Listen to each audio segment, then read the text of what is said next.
അന്വേഷണ ഏജൻസിക്ക് കൊച്ചിയിൽ ഇനി പുതിയ കെട്ടിട സമുച്ചയം. കേന്ദ്ര ആഭ്യന്തരമന്ത്രി അമിത്ഷാ ഓൺലൈനായി ഉദ്ഘാടനം നിർവഹിച്ചു.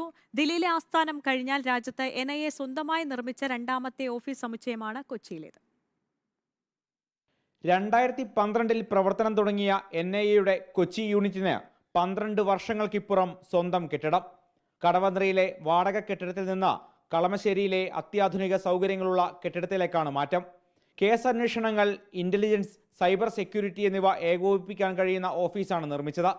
2017 8,20,00,000 രൂപ മുടക്കി കളമശ്ശേരിയിലെ HMTയുടെ 3 ഏക്കർ സ്ഥലം വാങ്ങിയത്. 50 കോടി രൂപ പ്രാഥമിക ചെലവ് പ്രതീക്ഷിച്ച കെട്ടിട സമുച്ചയത്തിന് 2020 തറക്കല്ലിട്ടു. ഇതിനു മുൻപ് 2 തവണ കേരളം സന്ദർശിച്ചപ്പോഴും അമിത്ഷാ നിർമ്മാണ പുരോഗതി നേരിട്ട് വിലയിരുത്തിയിരുന്നു. ഡൽഹിക്ക് പുറമെ ഹൈദരാബാദ്, ഗുവാഹത്തി, മുംബൈ എന്നിവിടങ്ങളിലും നേരത്തെ ഓഫീസ് തുടങ്ങിയിരുന്നു. എന്നാൽ കേരളത്തിൽ രജിസ്റ്റർ ചെയ്യുന്ന ഭീകരവാദ കേസുകളുടെ എണ്ണം കൂടിയതാണ് കൊച്ചിയിൽ സ്വന്തമായി ഓഫീസ് നിർമ്മിക്കാൻ കാരണം. ശ്രീലങ്ക, മാലിദ്വീപ് എന്നിവിടങ്ങൾ കേന്ദ്രീകരിച്ചുള്ള ഭീകരവാദ പ്രവർത്തനങ്ങൾ നിരീക്ഷിക്കുകയും ലക്ഷ്യമാണ്. ഓഫീസിനോടൊപ്പം ഉദ്യോഗസ്ഥർക്കും മറ്റും താമസിക്കാനുള്ള ക്വാർട്ടേഴ്സും നിർമ്മിച്ചിട്ടുണ്ട്.